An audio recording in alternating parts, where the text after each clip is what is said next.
축복합니다. 축복합니다.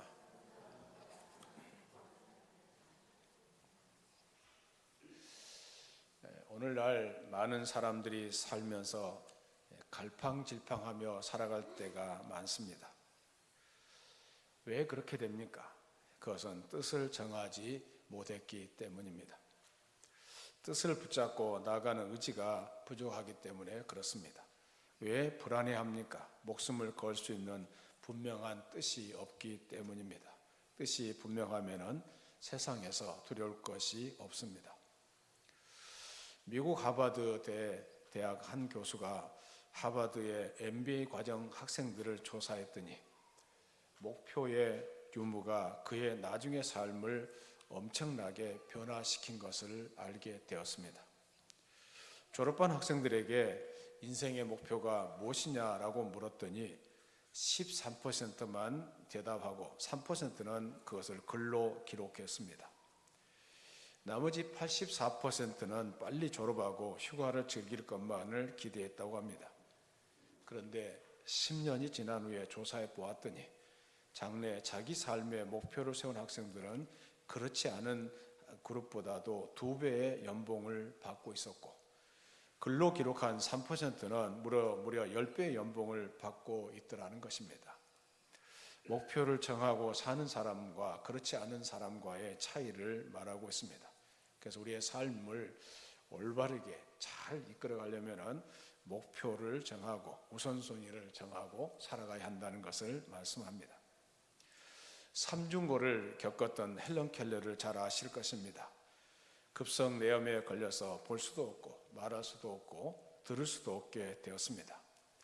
그런데 이분이 훌륭한 선생님 설리반을 만나서 교육을 받았고 나중에 하버드 대학에 들어갔습니다. 어려운 일들을 극복하고 끝내 성공한 헬런 켈러는 정말 대단한 인물이 되었습니다. 어려운 일들을 극복하고 대단한 인물이 되었는데 이때 헬런 켈러에게 기자가 물었습니다. 맹인으로 태어난 것보다 더 불행한 것이 무엇입니까? 라는 질문을 던졌습니다. 그랬더니 그가 대답하기를 시력은 이때 비전이 없는 것이 문제입니다. 비전이 없다는 것이 문제라는 것을 말하고 있습니다. 고대 연설가 디모스테네스는 말을 더듬었다고 합니다. 그가 맨 처음 연설할 때 청중들이 비웃음을 받으면서 쫓겨났습니다. 모세도 입이 둔하고 뻣뻣했다고 했습니다. 시저도 간질병이 있었고 바울도 간질병이 있었다고 합니다. 그리고 나폴레옹은 평범한 부모 밑에서 태어나 신앙에 성장했고 사관학교 시절에도 이렇게 65명 중에서 46등을 하는 천재적인 기질과 관계가 없는 사람이었습니다. 베토벤과 에디슨은 듣지 못했고 찰스 디킨슨과 핸델은 다리를 절었고 호머는 장님이었습니다. 이러한 사람들이 어떻게 그렇게 위대한 삶을 살 수가 있었습니까? 공통점이 있다면 그들 각자에게는 누구에게나 양보할 수 없는 확정된 뜻이 있었다는 것입니다. 다시 말해서 비전이 있는 삶을 살았기 때문에 그들은 위대한 삶을 살았던 것입니다. 우리 성도들에게도 막연한 삶이 아니라 목표를 정하고 그것을 기록하고 시간을 선용하면서 목표에 근접한 우선순위를 하면서 산다면 남은 인생에 큰 의미가 있는 삶이 될 줄로 믿습니다. 그래서 뜻을 정한 인생이라는 제목으로 은혜를 나누고자 합니다. 오늘 본문에 나오는 다니엘이라는 사람이 등장하고 있는데 다니엘서 읽어보면 다니엘은 어린 시절에 유복한 가정에서 태어난 것을 알 수 있습니다. 다니엘은 모든 것을 가지고 있었습니다. 그는 귀족 출신이었고 출중한 외모를 소유한 자였고 건강한 사람이었습니다. 그리고 훌륭한 교육기회도 부여받았습니다. 유다가 바빌론에 넘어가지 않았고 그가 그대로 유다에 존속하며 살았다면 그는 분명히 지도자급의 삶을 사는 사람이 되었을 것입니다. 그런데 어느 날 갑자기 사람들이 창과 칼을 가지고 와서 다니엘의 집의 문을 두드렸습니다. 노크도 없이 문을 두드렸을 것 같습니다. 그들은 다니엘과 그의 친구들을 사슬에 묶고 타국 땅으로 데려갔습니다. 살다 보면은 누구에게나 이런 커다란 사건이 생기게 마련입니다. 이 네 소녀는 안전한 환경과 미래에 대한 가능성을 완전히 박탈되었습니다. 그들은 사슬에 묶인 채로 낯선 외국 땅으로 끌려갔습니다. 언어도 다르고 관습도 다른 곳에 던져졌습니다. 그곳에서 생을 마감했습니다. 다니엘이 바벨론에 끌려갈 때 나이가 16살 정도 되었으리라고 학자들은 말합니다. 16살의 어린 나이에 조국이 망하고 조국의 포로로 끌려간 엄청난 사건을 만나게 된 것입니다. 여러분은 이런 상황이라면 어떤 반응을 보이게 될 것 같습니까? 좌절하거나 절망했을 것 같습니다. 그런데 다니엘서의 말씀을 읽어보면 다니엘의 그런 면이 보이지 않습니다. 다른 면이 보입니다. 다니엘서의 말씀을 읽어보면 다니엘이 16살의 소년 시절부터 90세에 이르기까지 살아온 삶의 과정을 살펴볼 수가 있는데 다니엘은 4명의 왕과 2왕국을 거친 인물이었습니다. 다니엘은 경랑의 세월을 살아가면서 역사를 헤쳐나가는 위대한 삶을 살았습니다. 그의 한마디로 역사를 바꾼 사람이었다고 할 수 있습니다. 그래서 역사를 바꾼 인물, 아름다운 이름 아닙니까? 다니엘은 16살의 어린 나이에 조국이 망하고 외국에 포로로 끌려가는 엄청난 사건을 만나게 되었지만은 이러한 절망적인 상황을 극복하고 한 줄기 빛의 역사가 드리워졌고 역사를 변혁시키는 힘이 생겨났는데 그것이 어디서부터 비롯된 것입니까? 바로 하나님을 바라보는 믿음, 그리고 하나님 앞에서 자기의 생각을 하나님 앞에서 생각을 아뢰고 그 뜻대로 이루어갔기 때문에 아름다운 삶을 살았던 것을 알 수가 있습니다. 하나님께서 나를 다스린다면은, 하나님께서 나를 주관하신다면은 하나님의 힘으로 이 일을 이루어가게 될 줄로 믿습니다. 여러분 좀 힘들고 어려워도 하늘에 계신 하나님을 바라보면서 여러분의 가정의 역사, 여러분 자신의 역사, 교회 역사가 바꿔지기를 간절히 소원합니다. 여러분 이런 말을 들어보셨을 것입니다. 생각이 행동을 낳고 행동이 습관을 낳고 습관이 운명을 결정한다라는 말을 들어보셨을 것입니다. 우리의 운명을 결정하는 가장 기본적인 것은 생각입니다. 어떤 생각을 하느냐, 어떤 뜻을 세우느냐에 따라서 우리의 운명이 결정된다는 것을 알 수가 있습니다. 다니엘이 포로로 잡혀갔던 상황이 오늘 본문 1절에 기록되고 있는데요. 1절 말씀을 같이 읽습니다. 1절입니다. 시작. 유다 왕 여호야김이 다스린 지 3년이 되는 해 바벨론 왕 느부갓네살이 예루살렘에 이르러 성을 에워쌌더니 예루살렘 성은 완전히 포위되었습니다. 외세 공격을 받았습니다. 강대국이 약소국을 침략하는 것은 흔히 있는 일입니다. 일본이 동남아를 침략했고 히틀러의 독일이 이웃나라를 침략한 사건을 다 아실 것입니다. 그리고 오늘날에도 강대국이 약소국을 무력으로 공격하는 모습을 볼 수가 있습니다. 예루살렘 성은 완전히 포위되었고 공격을 받았습니다. 그리고 2절 말씀에 보면은 주께서 그의 손에 넘기심에라는 말씀이 있습니다.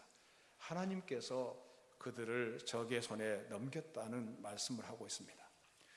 이스라엘 백성들의 해와 방패와 또 산성이 되시는 하나님께서 이스라엘 백성을 보호하지를 않았습니다. 왜 그들은 보호를 받지 못했습니까? 그들의 죄악 때문이었습니다.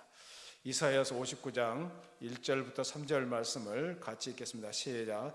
여호와의 손이 짧아 구원하지 못하심도 아니요 귀가 둔하여 듣지 못하심도 아니라 오직 너희 죄악이 너희와 너희 하나님 사이를 갈라놓았고 너희 죄가 그의 얼굴을 가리어서 너희에게서 듣지 않으시게 함이니라. 이는 너희 손이 피해 너희 손가락이 죄악에 더러워졌으며 너희 입술은 거짓을 말하며 너희 혀는 악독을 내밀어. 그러니까 죄라는 것은 철저하게 하나님과 분리를 가져오게 됩니다. 하나님과 상관없는 삶을 살아가면서 계속 하나님과 분리를 가져오고 맙니다. 유다 왕 여호야김은 악한 왕이었습니다. 그는 우상 숭배와 비도덕적인 관습이 이스라엘 백성인 하나님의 백성인 이스라엘 땅으로 들어오도록 허용했습니다. 그리고 또 하나님께서 계속해서 그에게 경고하셨지만은 그는 듣지를 않았습니다. 우리는 여기서 두 가지 중요한 질문을 해보아야만 합니다. 첫 번째는 지난 며칠간 혹은 몇 주간 아니 몇 달간 심지어는 몇 년간 하나님이 내게 계속해서 말씀하시는 것이 있는가? 그 음성에 귀를 기울여야만 합니다. 하나님께서는 그 음성에 귀를 기울일 때까지 지속적으로 하나님께서 우리에게 말씀하십니다. 그분의 말씀에 대해서 우리는 어떤 응답을 내려야 합니까? 또 두 번째 질문이 있는데, 나의 불순종에 얼마나 많은 사람들이 영향을 받느냐 하는 것입니다. 나의 행위가, 나의 말이 다른 사람에게 부정적인 영향을 미치게 한다면 큰 일입니다. 여기 여호야김이라고 불리는 왕이 바로 그는 왕이고 지도자였는데, 그의 무책임과 불순종의 결과로 수많은 사람들이 영향을 받았습니다. 가정에서, 교회에서, 이 나라에서 우리의 불순종으로 나쁜 영향을 받게 되는 사람이 얼마나 많은지 한번 살펴보아야 합니다. 1절부터 7절 말씀을 보면 바벨론 왕은 예루살렘에서 포로로 잡아온 젊은이들을 바벨론인으로 만들려는 목적을 가지고 있었다는 것을 알 수가 있습니다. 그들을 세뇌시켜서 대학에 보낸 후에 서령 문자와 수메르어를 가르치고 문학 및 철학 교육을 시키려고 했습니다. 다시 말해서 훌륭한 바벨론인으로 만들려고 했던 것입니다. 이들에게 새로운 이름이 주어졌는데 일제시대로 한다면 창씨개명과 같은 그런 일이 일어났습니다. 이들의 이름은 원래 신령한 이름이었습니다. 다니엘은 하나님은 심판자라는 뜻이고, 하나냐는 하나님은 은혜로우시다는 뜻이고, 미사엘은 누가 하나님과 같으랴라는 뜻이고, 아사랴는 여호와는 나의 도움이시다는 그런 뜻입니다. 그런데 이들은 환관장으로부터 새로운 이름이 주어졌는데, 벨드사살은 이방신에게 생명을 보호해 달라는 부르짖음이고, 사드락은 이방신 아흐의 명령에 의해라는 뜻이고, 메삭은 누가 달의 신 아흐와 같으랴라는 뜻이고, 아벤느고는 누구의 종이라는 뜻입니다. 그러니까 이들은 근원적으로, 문자적으로, 지리적으로, 그리고 지적으로 뿐만 아니라 영적으로 완전히 하나님과 단절되게 하려는 엄청난 노력을 기울이고 있었습니다. 그리고 이전 것을 기억하지도 접촉하지도 영향받지도 못하게 만들었습니다. 이들은 굉장한 어려움에 처해 있었습니다.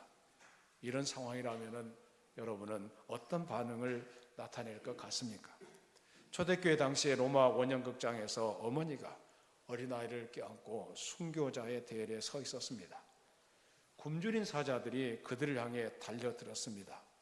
어린이가 사자를 보고 무서워 울면서 어머니의 가슴에 얼굴을 묻었습니다. 그리고 이때 어머니가 사랑스러운 음성으로 나지막하게 말했다고 합니다. 얘야, 조금만 참아라. 곧 밝아질 것이다. 순간만, 이 순교의 대열에서 순간만 참으면은 저 천국에서 새로운 삶이 전개될 것을 의미하는 말이었던 것입니다. 바벨론이라는 거대한 국가 권력이 그를 압박하고 있습니다. 주위에 많은 병사들이 위협하고 있습니다. 왕의 명령은 준엄합니다.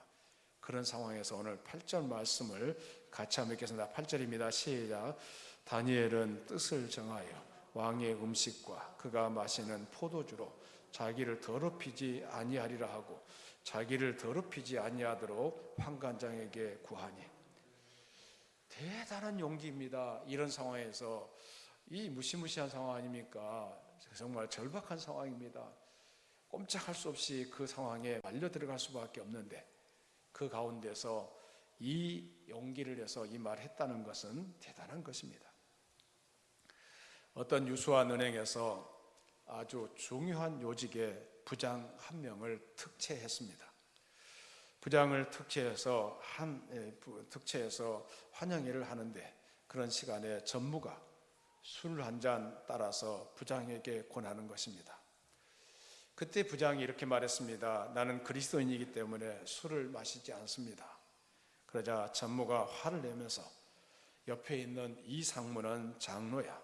장로는 술을 얼마나 잘 먹는데 당신은 집사도 아닌 것이면서 술을 안 마셔라고 책망했습니다. 그때 이 상무는 이 부장은 말했습니다. 누가 그렇게 한다고 하는 것은 나와 상관이 없고 나는 그리스도인이기 때문에 술을 마시지 않습니다 라고 말했습니다. 분위기가 얼마나 썰렁해졌겠어요. 부장이 술을 마시라고 하는데 안 마시겠다고, 내가 그리스도인이기 때문에 안 마시겠다고 하니까 얼마나 분위기가 썰렁해졌겠어요. 옆에 있던 총재가 말합니다. 내가 주는 술은 마시겠지. 다시 술을 따라 주었습니다. 그러자 특채를 받은 그 부장이 말합니다. 주시는 것은 자유이지만 저는 양심상 이것만은 하지 않겠습니다 라고 대답했습니다. 다른 사람들은 생각했습니다. 저 부장은 오래 일하기 힘들 것이라고 생각했습니다. 그런데 총재의 안색이 변하더니 한마디를 하는 것입니다. 자네가 진짜네. 자네는 나는 자네를 신뢰하겠어. 내가 예수 믿는 많은 사람을 보았는데 당신은 진짜네 라고 말했습니다. 그후부터 이 총재는 중요한 일이 있으면 이 부장을 불러서 상의를 했습니다. 왜냐하면 그 사람은 신앙 양심을 가지고 정직하게 행동하는 사람이었기 때문입니다. 그래서 은행에 중직에 오르고 총재 신임을 받는 사람이 되었다고 합니다. 오늘날 많은 사람들은 거꾸로 생각합니다. 예수 믿는 것이 사회생활하는데 방해가 될 것이라고 생각합니다. 여러분, 정말 전능하신 하나님을 믿고 의지하면서 살아가야 할 줄로 믿습니다. 그리고 사람들 앞에서 나는 그리스도인이라고 선언하시고 공개하시기를 바랍니다. 그것이 잘 되는 일입니다. 그것이 승리하는 길입니다. 숨고 다니는 것은 참 어리석은 일이라는 것을 아셔야 할 것입니다. 다니엘은 하나님을 신뢰했습니다. 그때 다니엘은 자기들을 관리하는 감독관에게 나가서 요구합니다. 16살 된 소년이 말합니다. 나는 대학 교육을 받을 준비도 되어 있고 당신이 가르치는 것을 배울 준비도 되어 있으며 새로운 이름도 받아들이겠습니다. 그러나 이것만은 안 되겠습니다 라고 말했습니다. 다니엘은 선택의 갈림길에 서 있었습니다. 하나님의 명령에 명백하게 위배되는 것에 대해서 그의 입장을 분명히 해야만 했습니다. 우리가 세상을 살아가다 보면 이런 입장을 보여야 할 때가 있습니다. 바로 이것이 대단히 중요합니다. 우리에게 이런 태도가 필요한 것입니다. 다니엘은 히브리인으로 양육받았습니다. 유대인들은 피채로 고기를 먹거나 부정한 짐승의 고기를 먹지 못하도록 되어 있었습니다. 그런데 다니엘은 하나님이 그의 백성에게 하지 말라고 금하신 일을 해야 하는 처지에 놓이게 된 것입니다. 하나님은 자기 백성에게 계명을 주셨고 다니엘은 이 계명을 받아들였고 하나님 말씀에 순종했습니다. 그래서 히브리 문화권에서는 음식이란 말 속에는 속성 혹은 재물이라고도 쓰였는데 바벨론 왕국에서 먹는 모든 음식은 이미 이방신에게 바쳐졌던 것으로 하나님을 따르는 사람들에게는 먹을 수 없는 것이었습니다. 16살 소년은 그가 먹어야 하는 고기가 이방신에게 성례로 바쳐진 것이라는 사실을 알고 있었습니다. 그래서 한관장에게 도움을 요청했습니다. 10절 말씀을 같이 읽습니다. 시작. 환관장이 다니엘에게 이르되 내가 내 주 왕을 두려워하노라. 그가 너희 먹을 것과 너희 마실 것을 지정하셨거늘 너희의 얼굴이 초췌되어 같은 또래의 소년들만 못하는 것을 그가 보게 할 것이 무엇이냐. 그렇게 되면 너희 때문에 내 머리가 왕 앞에서 위태롭게 되리라 하니라. 그러니까 이 환관장도 굉장히 이제 두려워하는 마음을 가지고 나중에 그 고기를 먹지 않아서 다른 친구들과 더 초췌하게 보이게 되면은 자기 목이 달아날까 염려하고 있습니다. 그러자 그렇게 말하니까 우리가 섬기는 하나님께 순종하려고 할 때 이런 어려움이 다가올 수도 있습니다. 그때 이제 그러자 다니엘이 또 어떻게 말합니까? 다니엘이 세 친구들에게 한 말이 있습니다. 11절부터 13절 말씀까지를 같이 보겠습니다. 시작. 환관장이 다니엘과 하나냐와 미사엘과 아사랴를 감독하게 한 자에게 말하되 청하오니 당신의 종들을 열흘 동안 시험하여 채식을 주어 먹게 하고 물을 주어 마시게 한 후에 당신 앞에서 우리의 얼굴과 왕의 음식을 먹는 소년들의 얼굴을 비교하여 보아서 당신이 보는 대로 종들에게 행하소서 하며, 그러니까 하나님 앞에서 하나님 말씀대로 살려고 하는 그 뜻을 가지고 있는데 그 뜻대로 시험을 해보고 결과를 보고 판단해 달라는 요청을 했습니다. 그런데 이 요청은 받아들여졌습니다. 다니엘서 1장 14절부터 16절까지 말씀을 같이 읽습니다. 시작. 그가 그들의 말을 따라 열흘 동안 시험하더니 열흘 후에 그들의 얼굴이 더욱 아름답고 살이 더욱 윤택하여 왕의 음식을 먹는 다른 소년들보다 더 좋아 보인지라. 그리하여 감독하는 자가 그들에게 지정된 음식과 마실 포도주를 취하고 채식을 주니라. 하나님의 명령과 규례를 떠나지 않고 하나님의 뜻대로 살려고 발버둥치고 애쓰는 그런 모습이 참 아름답습니다. 이런 자들을 통해서 하나님은 자신의 일을 이루어 가시는 것입니다. 오늘 17절 말씀을 또 보겠습니다. 17절입니다. 시작. 하나님이 이 네 소년에게 학문을 주시고 모든 서적을 깨닫게 하시고 지혜를 주셨으니 다니엘은 또 모든 환상과 꿈을 깨달아 알더라. 이 다니엘의 이 결단은 참 아름다운 결단이었습니다. 하나님께서 받으실 만한 결단이었습니다. 그리고 그를 통해서 하나님의 역사가 이루어졌던 것입니다. 하나님의 역사를 이루려면 이런 위대한 결단이 필요합니다. 인생을 살다 보면 누구에게나 커다란 사건이 생기게 마련입니다. 다니엘은 안전한 환경과 미래에 대한 가능성을 완전히 박탈되었습니다. 그는 사슬에 묶인 채로 낯선 외국 땅으로 끌려갔습니다. 언어도 다르고 문화도 다르고 관습도 다른 곳에 던져졌습니다. 이런 환경에서 그는 절망하지 않고 뜻을 세웠습니다. 그랬더니 하나님께서 그를 통해서 위대한 일을 이루셨다는 것을 알 수가 있습니다. 1981년 4월 미국에서 수상스키 선수를 꿈꾸던 20세 타드 허스턴은 수상스키를 마치고 스키로프를 끌으려다가 그만 배 밑에 달린 기아 프로펠러에 다리가 말려 들어가서 다리를 잃어버리는 사건이 생겼습니다. 결국 두 다리를 절단하고 두 개의 의족에 의해서 사는 처지가 되었습니다. 그러니까 얼마나 힘들고 어려운 순간입니까? 꿈 많은 20대입니다. 그리고 두 다리가 절단되었습니다. 얼마나 기가 막힌 일입니까? 이 청년은 하나님에 대하여 하나님 왜 제게 이런 일이 생깁니까? 원망하거나 회의를 가질 수가 있는데 그렇게 하질 않았습니다. 그는 그 가운데에서도 의족을 하고 있는 상황에서도 하나님 포기할 수 없는 내 인생, 아직도 남아있는 가능성, 내가 도달해야 할, 내가 살아야 할 삶의 모습은 무엇입니까? 기도하는 가운데 그는 심리학을 공부하기로 결심했고 대학에 가서 심리학을 공부하고 남부 캘리포니아의 재활병원 의학센터에서 상담원으로 취직했습니다. 자기와 같은 장애인, 발을 잃어버리고 손을 잃어버린 불편한 이웃들을 돕고 그들에게 용기를 불어넣는 일을 했습니다. 그러다가 어느 그가 기도하다가 잠들었을 때 꿈을 꾸었습니다. 꿈속에서 하나님은 미국의 각 주를 보여주었습니다. 캘리포니아주, 몬타나주, 뉴멕시코주 등을 보여주면서 각 주마다 그 주에서 가장 높은 산에 올라가라고 말씀하셨습니다. 그는 꿈속에서 하나님께 말씀합니다. 하나님 자꾸 올라가라고 하시면 올라가지요 라고 대답했습니다. 똑같은 꿈을 몇 번이나 더 꾸었습니다. 그래도 어느 날 꿈에서 깨어나 슬며시 웃으면서 이렇게 말했습니다. 하나님 재미있네요. 정말 의족을 가지고 50개 주마다 최고로 높은 산에 올라가라고 저한테 요구하시는 겁니까? 그거 굉장히 좋은 아이디어입니다. 한번 해보겠습니다. 이것은 저와 같은 장애인 친구들에게 놀라운 꿈이 될 것입니다. 그들의 삶의 격려가 될 것입니다. 제가 그 계획을 세워 도전해 보겠습니다. 그래서 그는 서킷 아메리카라는 프로젝트를 만들어서 미국의 50개 주의 최고봉을 의족으로 정복하기로 결심했습니다.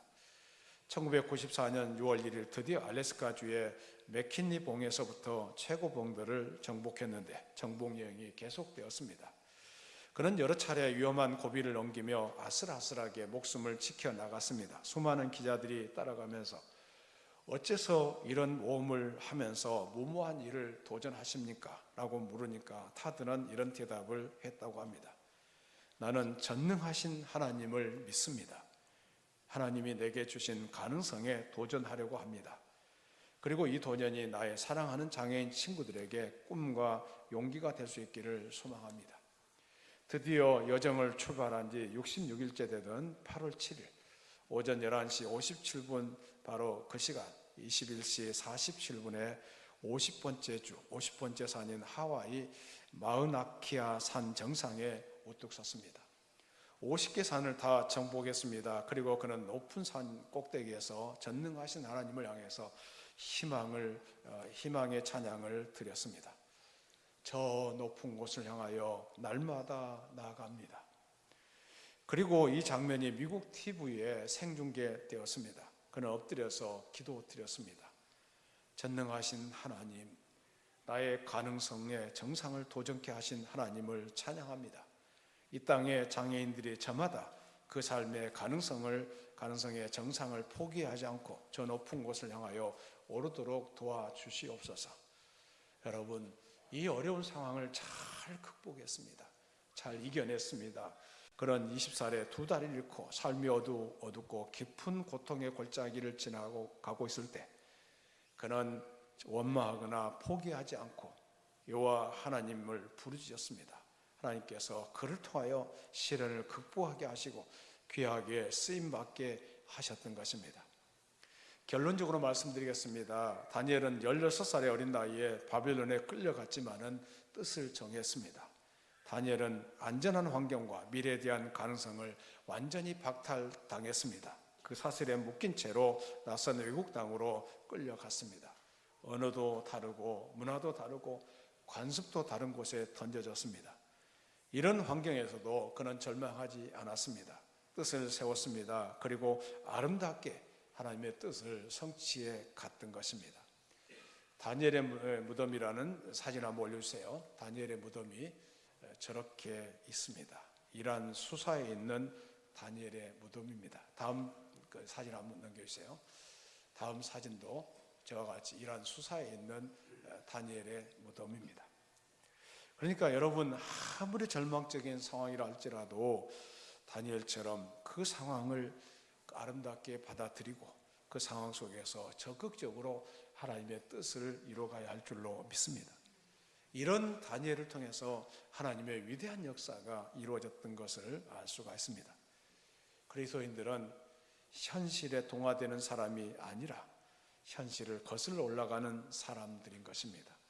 이 현실 속에서 적극적으로 하나님의 뜻을 세워가시고 역사를 만들어가고 역사를 변혁시키는 사람들이 다 되기를 바랍니다. 여러분 때문에 여러분의 가정이 변화되고 여러분 때문에 교회가 변화되고 여러분 때문에 나라가 변화되는 그런 놀라운 역사가 있기를 예수님 이름으로 축원합니다. 하나님 아버지 참 감사합니다. 우리를 붙들어 주셔서 감사합니다. 우리를 하나님의 사람들로 만들어 주시옵소서. 다니엘은 절망적인 상황이었습니다. 힘든 상황이었지만 그 가운데서도 뜻을 정하여 하나님의 뜻대로 살아가려고 애를 썼더니 하나님께서 그를 어떻게 귀하게 쓰였는지를 알 수가 있습니다. 우리 모두가 하나님 앞에서 뜻을 정하게 하여 주시고 하나님께 영광 돌리는 아름다운 삶이 되게 하여 주시옵소서. 지금도 힘들고 어려운 삶을 살고 있습니까? 그 가운데서 기도하면서 하나님의 뜻을 찾게 하여 주시고 그 뜻대로 순종하는 종들이 다 되게 하여 주셔서 하나님의 아름다운 역사가 나타나게 해 주시옵소서. 예수 이름으로 기도드리옵나이다. 아멘.